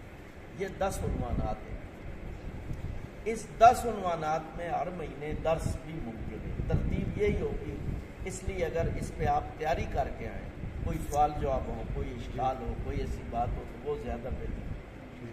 دوسرا یہ ہے کہ اگر کوئی ادارہ اس 10 عنوانات پہ درس رکھنا چاہتا ہے، مثلا 10 عنوانات پہ درس 6 دنوں میں ہو سکتا ہے، ایک ہفتے میں، ہفتے سے شروع کر کے جمعرات تک، میں نے اس کی بھی ترتیب بنائی ہے، 6 دنوں میں ہو سکتا ہے، تو اس کے لیے بھی میں تیار ہوں۔ کوئی ادارہ ہو، کوئی جگہ ہو تو اس کے لیے میں تیار ہوں۔ مجھے نہ کرائے کی ضرورت ہے، نہ چائے پانی کی ضرورت ہے، میں کھانے کی جو ضرورت ہے اپنے ساتھ لاتا ہوں، کسی چیز کی ضرورت نہیں، مجھے صرف اس کی طلب ہے کہ حضور علیہ الصلوۃ والسلام کے حقوق مبارکہ کے تحفظ کے لیے اگر میرا ایک قدم بھی اللہ کے ہاں قبول ہو گیا تو یہ میرے گناہوں کی معافی کا ذریعہ اور رب کی رضا کا ذریعہ، کسی چیز کی کوئی طلب نہیں۔ ایک دوسرا یہ کہ المہند، اگر کسی ادارے کوئی ادارہ چاہے تو ایک ہفتے میں اس کو بھی میں پڑھانا چاہتا ہوں، تاکہ پوری کتاب پہ بات ہو، ایک ایک مسئلے پہ بات ہو، اور اس پہ جتنے بھی اشکالات ہیں ان کی کھل کے وضاحت ہونی چاہیے۔ کئی چیزیں ایسی ہیں جو ہر آدمی کے سامنے نہیں آتی، تاکہ اللہ کرے یہ محنت اب ثمرآور ہو اور کسی ٹھکانے پہ، یعنی کہیں بھی کوئی بھی مجھے کہے تو میں اس کے لیے تیار ہوں آنے کے لیے، نہ مجھے رہائش کے لیے ضرورت ہے، آؤں گا اور چلا جاؤں گا روزانہ، نہ کسی چائے پانی کی ضرورت ہے، نہ کسی کرائے کی ضرورت، میرا معمول ہی نہیں ہے، میں نہیں۔ تو آپ حضرات اگر اپنے ماحول میں محنت کریں، 2 باتیں عرض کی ہیں، ایک درس کے لیے اور دوسرا یہ کہ آئندہ جو درس ہے وہ سماع صلاۃ والسلام پہ ہوگا اور 10 بجے انشاءاللہ شروع ہوگا۔ اللہ کرے میں بھی حاضر ہو سکوں اور آپ بھی آ سکیں۔ کمال ہے انشاءاللہ کے لیے آپ کو یہ اپنا ادارہ ہے نا، اور کدھر جانے کی کیا ضرورت، آپ کا اپنا ادارہ ہے، اپنی جگہ ہے۔ باقی خوش قسمت لوگ ہوتے ہیں جو سنتے ہیں اور عمل کرتے ہیں، اور اللہ تبارک و تعالیٰ حافظ صاحب کو بہت بہت جزائے خیر نصیب فرمائے۔ بھائی جیسا آپ نے ابھی سن لیا، اپنا وقت نکال کر پوری محنت کر کے یہاں آپ کے پاس تشریف لا کر اپنا سفر، اپنا کرایہ، اپنا خرچہ، صرف اس لیے کہ سرکار دو عالم صلی اللہ علیہ وسلم کے متعلق جو بنیادی عقائد ہیں جو آپ صلی اللہ علیہ وسلم کی ذات اقدس کے ساتھ منسلک ہیں، ان کا تحفظ ہو، اہل ایمان کو اس کا پتہ ہو، اور تاکہ پھر کل قیامت کے دن سب کو آپ صلی اللہ علیہ وسلم کی شفاعت نصیب ہو، اس کے لیے یہ تکلیف فرماتے ہیں، کوشش فرماتے ہیں۔ آپ حضرات کی خدمت میں 1-2 باتیں میں عرض کرتا ہوں۔ ایک تو بھائی وقت کی پابندی بہت ضروری ہے۔ ہمارے ہاں یہی ہے کہ ہم وقت کی پابندی نہیں کرتے۔ آپ دیکھیں نا، ابھی بھی کوئی آدمی آ رہے ہیں، ابھی بھی اس وقت ان کو سوائے چاولوں کے کیا ملے گا؟ چاولوں کے 2 دانے مل جائیں گے نا، اور کیا ملے گا؟ اس لیے میں ادب سے درخواست کرتا ہوں کہ جب 10 بجے کا وقت ہے، ہاں اگر آپ حضرات میں سے خصوصاً جو طلباء ہیں ان کا یہ خیال ہے کہ ہم مدرسے سے نہیں آ سکتے یا کوئی اور وقت ہو تو بے شک وہ بتا دیں، اس میں کمی بیشی ہو سکتی ہے، ہم تھوڑا اس کو لیٹ بھی کر سکتے ہیں، کوئی اور دن بھی رکھ سکتے ہیں جس میں آپ کی تمنا ہو اور آپ آ جائیں تاکہ آپ کو فائدہ ہو۔ ہمارے طلباء کے اندر عوام کی بات نہیں کرتا، عوام تو سب پہلے آ گئے تھے، یہ بھی میں آپ کو بتاؤں، یہ جو عوام الناس ہے نا، یہ آپ سے پہلے آ گئے تھے، طلباء آخر میں آئے ہیں، اور ابھی بھی ایک اکا دکا تشریف لا رہے ہیں، خرامہ چل کے آ رہے ہیں۔ تو آپ حضرات کو زیادہ ضرورت ہے ان چیزوں کی۔ اب قادیانی سے بات ہو، ہمارے طالب علم چپ ہو جاتے ہیں، شیعوں سے بات ہو، یہ آگے بات نہیں کر سکتے، تو پتہ ہی کچھ نہیں ہوتا، مماتیوں سے بات ہو، وہ آگے بات نہیں کر سکتے. بریلویوں سے بات ہو، انہوں نے اپنے مسائل ایسے ایسے کیے ہوئے ہیں کہ ہے سارے وہ غلط ہمارے نزدیک، لیکن انہوں نے یاد کیے ہوئے ہیں، انہوں نے اس پر محنتی کی ہوئی ہے. ہمارے علماء اس پر محنت نہیں کرتے الا ماشاء اللہ، اچھے بھی ہے. لیکن میں درخواست کروں گا بھائی اگر ارادہ ہو تو آئندہ انشاءاللہ جو حضرت کا درس ہوگا وہ ٹھیک 10 بجے شروع ہو جائے گا. رات کو ہی میں نے حافظ صاحب کو تاکیداً عرض کیا، میں نے کہا جیسے بھی ہے آپ نے جو وقت ذہن میں رکھا ہے آپ اس سے آدھا گھنٹہ پہلے چلیں، یہاں آپ آدھا گھنٹہ پہلے پہنچائیں تاکہ آپ کی طرف سے دیر نہ ہو. حافظ صاحب اتنا لمبا سفر کر کے سارے اپنے کام چھوڑ کے، تعلیم چھوڑ کے، مدرسہ چھوڑ کے یہاں وقت سے آدھا گھنٹہ پہلے حضرت پہنچ گئے. تو ہمیں بھی تو خیال کرنا چاہیے کہ نہیں کرنا چاہیے؟ تو بولو سنتے ایک بات.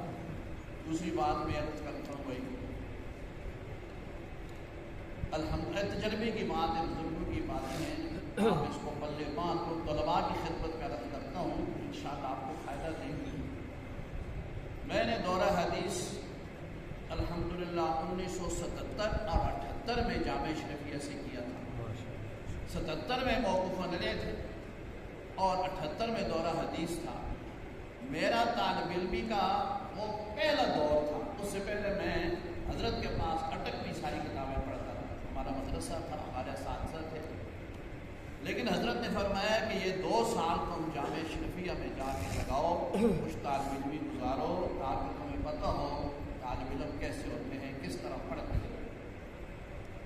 اور مجھے یہ تاکید فرمائی کہ جو پہلا سال ہے اس سال میں تم مدرسے کا ماحول، اپنے اساتذہ، ان کی خدمت، یہ ساری چیزیں کرنا.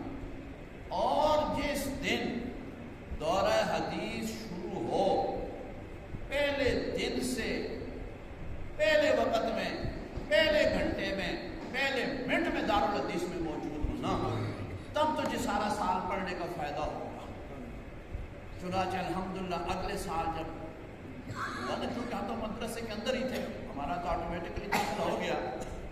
تو میں تھا، ہماری اس وہ جو کلاس تھی نا، ہماری کلاس کو مولانا عبد الرحمن صاحب اشرفی رحمۃ اللہ علیہ ہمارے مسلم شریف کے استاذ تھے، وہ ہماری کلاس کو صاحبزادوں کی کلاس کہتے تھے، اس لیے کہ اس میں مولانا مالک قادری رحمہ اللہ شیخ الحدیث کے صاحبزادے مولانا سعد صدیقی وہ ہمارے ساتھ تھے، مولانا عبید اللہ رحمۃ اللہ تعالیٰ علیہ کے صاحبزادے اسعد عبید یہ ہمارے ہم سبق تھے.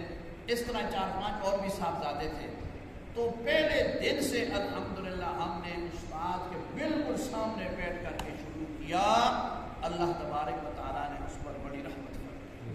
تو اس سے یہ معلوم ہوا کہ جو کام بھی ہو، جو بھی اگر آپ سیکھنا چاہتے ہیں وقت سے 10 منٹ پہلے آ جائیں کریں تاکہ اپنی نشست سنبھال لیں، قریب ہو جائیں، بات شروع ہو تو آپ کے ذہن میں ہو کہ موضوع کیا ہے، اس سے آپ کو فائدہ ہوگا. دوسری بات جو دارالحدیث ہے نا جامعہ اشرفیہ کو پرانا، آپ میں سے پتہ نہیں کسی نے دیکھا ہوگا، وہاں جو پیچھے تک کلاسیں تھیں، ٹپائیاں پڑی ہوتی تھی. ہم پہلی صف میرا نمبر 11 تھا. ہمارے استاذ تھے، اپنا حضرت کے مرید بھی تھے اور خلیفہ مولانا محمد زمان صاحب فوت ہو گئے اللہ بخش، ان کا نمبر 10 کا تھا. ادھر سے 1 2 3 4 سامنے بالکل میں اکثر آ کے لڑکے ہوتے تھے. کچھ لڑکے سب سے پیچھے بیٹھے ہوتے تھے، پیچھے آخر میں. ان کا کام کیا ہوتا تھا؟ خفا تو یہ میری غلط ہے، اچھی غور سنیں تو میں سامنے دیکھتا رہتا، سب پیچھے بیٹھے تھے سب میں غور نہ دیکھتا رہتا، میری گل سمجھے ہوتا رہا. ساڑھے فائدے کی بات کرتا ہوں. جو پیچھے ہوتے تھے نا سب سے آخر میں، وہ ساتھ گاجش کو اٹھا کے لے آتے تھے ناول. ادھر حدیث پڑھتے تھے، وہ پیچھے ناول پڑھتے تھے. 4-5 لڑکی تھے، سارے نہیں تھے، سارے تو ماشاء اللہ پھر بڑا انہوں نے کام کیا.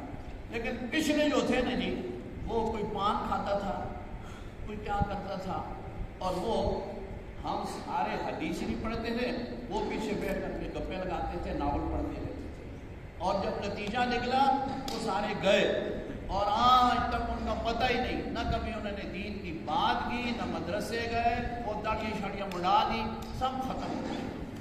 یہ بے ادبی ہوتی ہے، گستاخی ہوتی ہے۔ اللہ کے گھر میں بیٹھ کر کے ایک دینی ماحول میں آدمی پوری توجہ کے ساتھ بات نہ سنے۔ آج کل کھیلنے کا ماحول جو ہے موبائلوں پر میسج کرتے ہیں، موبائلوں پر ایک دوسرے کو، یہ ان کو کوئی فائدہ نہیں ہوتا یار۔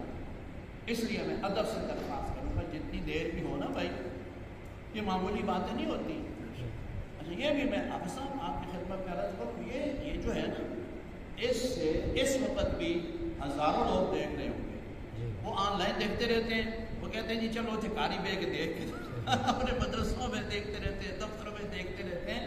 تو یہ آپ سمجھیں یہ جتنے ہیں نا، یہ 20 سینکڑوں نہیں ہزاروں کی ہیں، اور ہزاروں سے انشاءاللہ آگے لاکھوں میں جائیں گے۔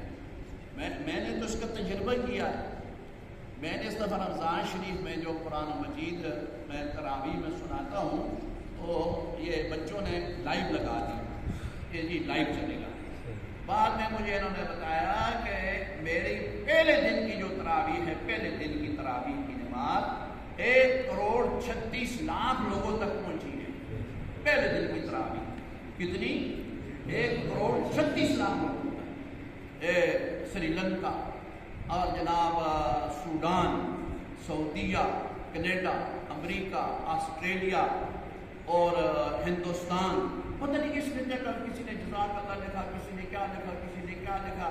تو یعنی اتنے دور دور تک الحمدللہ بات پہنچتی ہے، لیکن سامنے بیٹھ کر کے بات سننے کا مزہ ہی اور ہوتا ہے۔ اپنی جگہ پر تو لوگ سنتے ہیں، لیکن سامنے بیٹھ کے دیکھو، یہ تو اپنے اپنے شوق کی بات ہوتی ہے نا۔ یہ جو کرکٹ کا میچ ہوتا ہے نا، کرکٹ کا، اب کرکٹ کا میچ بڑی بڑی سکرینیں ہر جگہ، ہر بندہ دیکھ سکتا ہے کہ نہیں دیکھ سکتا، لیکن جن کو شوق ہوتا ہے نا، وہ پیسے لگا کر کے، لاکھوں روپے لگا کے ٹکٹ لے کے دوسرے ملکوں میں جا کے اسٹیڈیم کے اندر بیٹھ کے دیکھتے ہیں۔ وہ ایک ہمارا تھا، پتہ نہیں مر گیا کہ ہے، چاچا کرکٹ، یاد ہے کسی نے؟ ہاں چاچا کرکٹ، اس نے وہ پاکستان کا لباس پہنا ہوتا تھا، بڑی بڑی داڑھی، بس اللہ تعالیٰ جس کو خوار کر دے، چٹی داڑھی چاٹا خوار، یعنی وہ کرکٹ کے لیے میں نے اس کا بہت بڑا ایک دم اس کا ٹریویا تھا۔ اس نے کہا انگلینڈ کے پتہ نہیں کہاں گیا، کہتا میرے کو پیسے نہیں ہے، میں مکان بیچ چھوڑے۔ میں کہا خسرت دنیا والآخرہ، دنیا بھی برباد ہے، مکان اپنا بیچ چھوڑا اس واسطے کہ میرے پاس پیسے ہو جائیں، میں وہاں اسٹیڈیم میں جا کے، اور وہ جناب کرکٹ کا وہ پاکستان کا جھنڈا لہراتا تھا، سارے کہتے ہیں چاچا کرکٹ، چاچا کرکٹ۔ شوق ہے نہیں اپنا، کسی کو کتوں کا شوق ہوتا ہے، کسی کو کبوتروں کا شوق ہوتا ہے، کسی کو مرغوں کی لڑائی کا شوق ہوتا ہے۔ آپ تو خوش قسمت ہو کہ اللہ کے گھر میں دین سیکھنے کے لیے، اور دین کا بھی جو سب سے اہم شعبہ ہے عقائد، عقیدہ سیکھنے کے لیے، آپ سمجھنے کے لیے تشریف لاتے ہیں۔ اللہ تعالیٰ آپ کی آمد کو باعث برکت فرمائے۔ اتنی گزارش ہے کہ وقت پر آیا کریں، جو بیان ہو اس کو اچھی طرح سے سمجھنے کی کوشش کیا کریں، اور اس کو حفظ جان بنائیں اور اس کو یاد کریں۔ ساری زندگی بھائی سننا ہی تو نہیں ہے نا، بچپن سے سنتے ہی آئے ہیں، بڑھاپے تک سنتے ہی رہیں گے۔ یہ تو علماء کی خدمت میں عرض کرتا ہوں، عوام الناس تو یہ بیچارے کبھی ان کو پتہ چلا ہے نا، لیکن اب جو علماء ہیں وہ چوتھے درجے کا ہے، 8ویں درجے کا ہے، کوئی دورہ حدیث میں ہے، کوئی جہاں بھی ہے بھائی، لیکن ساری زندگی سننا ہی ہے۔ اللہ کرے جلدی جلدی آپ ان چیزوں کو یاد کرو، پھر آگے ان کی تبلیغ کرو، آگے خود تم کو مبلغ بنو، اور یہ تبھی ہوگا جب اچھی طرح سے آپ سنو گے، آپ ان کو یاد کرو گے اور آگے اس کو پھیلاؤ گے۔ اللہ تعالی ہمیں دین پر استقامت نصیب فرمائے، اور جو اہدنا الصراط المستقیم صراط الذین انعمت علیہم غیر المغضوب علیہم ولا الضالین، آمین۔ اللہ اس پر ہم سب کو چلنے کی توفیق عطا فرمائے۔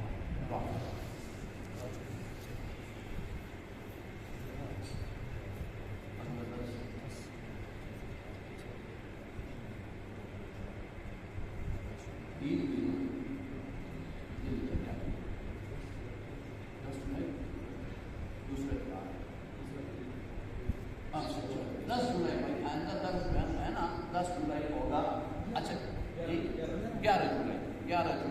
اگلا درس انشاءاللہ ہوگا. اچھا میں آپ سے پوچھتا ہوں بلا تکلف 10 بجے کا وقت ٹھیک ہے یا 11 بجے کا؟ طلباء سے پوچھتا ہوں جی بہتر.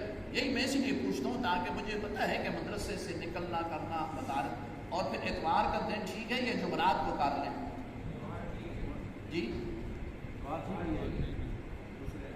اچھا یہ دوسری بات ٹھیک. اتوار آئندہ درس ابھی تک ٹھیک ہے جی انشاءاللہ آئندہ درس کس تاریخ کو؟ 11 جولائی کو. کتنے بجے؟ نہیں 10 بجے. 10 آقسا کے 11 آسو درس 11 بجے ہوگا مگر اپنے ذہن میں 10 رکھنا چاہیے. 10 بجے تو آقسا 11 بجے تھی پہنچو. آخر پرانی گڈی طرح ٹورنیٹو میں ایئر کٹ ہوتا ہے کدھر رنگا رینک پیسٹن لے ہو جاتے ہیں نا کہ آدمی ذرا جلدی سپیڈ نہیں پکڑتا. بہرحال بھائی درس انشاءاللہ ٹھیک 11 بجے شروع ہوگا مگر آپ کوشش فرمائیں دوسرے طلباء سے بھی کہیں وہ آ جائے کریں دین کی بات سن لیں انشاءاللہ اس کا بڑا نفع ہوگا.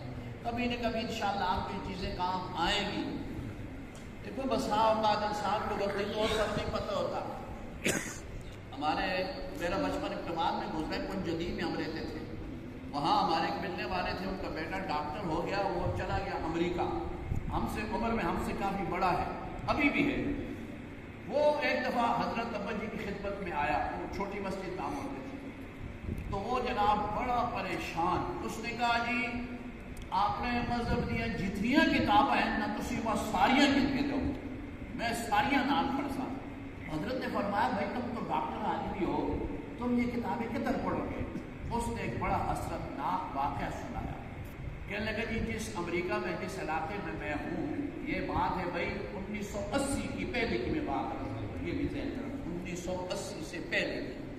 وہ کہنے لگے جی وہاں ہماری کافی ہیں کچھ لبنانی ہیں کچھ افریقی ہیں کچھ کینیا کے ہیں کچھ سری لنکا مختلف کمیونٹی کے مسلمان 20-22 فیملیاں ہیں وہاں. ہم میں سے ایک فیملی کا چھوٹا بچہ فوت ہو گیا. اب اس نے فون پر سب کو بتا تو دیا کہ بھئی میرا بچہ فوت ہو گیا. ہم چلے گئے اکٹھے ہو گئے کیونکہ غیر ملکوں میں ان چیز کا بڑا احساس ہوتا ہے. کہتے ہیں جی ہم سب اکٹھے ہو گئے جدی پشتی مسلمان. کسی کو بھی نہیں پتا تھا کہ اس مسلمان کے بچے کے ساتھ ہم اب کیا کریں. اس کو کس طرح غسل دیں اس کو کس طرح کفن پہنائیں اور کیا جنازہ پڑھیں. ایک مسلمان فیملی کو بھی نہیں پتا تھا. اندازہ لگاؤ. وہ کہتا ہے جی پھر ہم بڑے پریشان.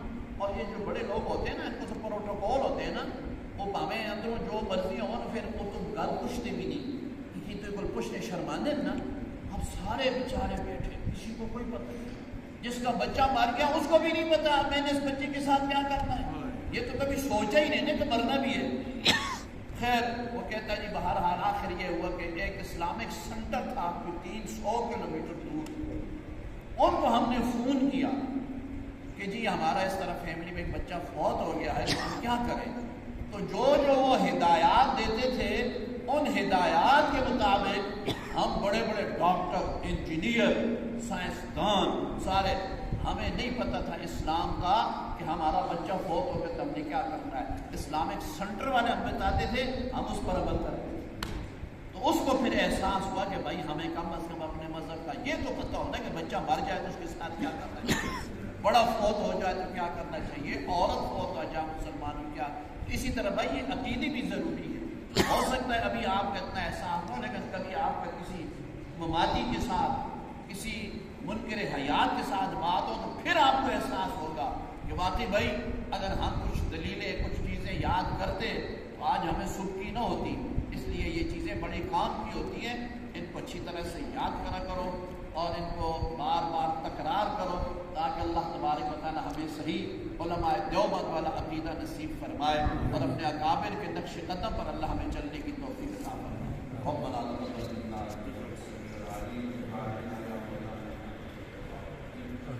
یا رب العالمین سب احباب سنت ربع عزیز و تشریف لائے اعلیٰ قدم قدم آمین.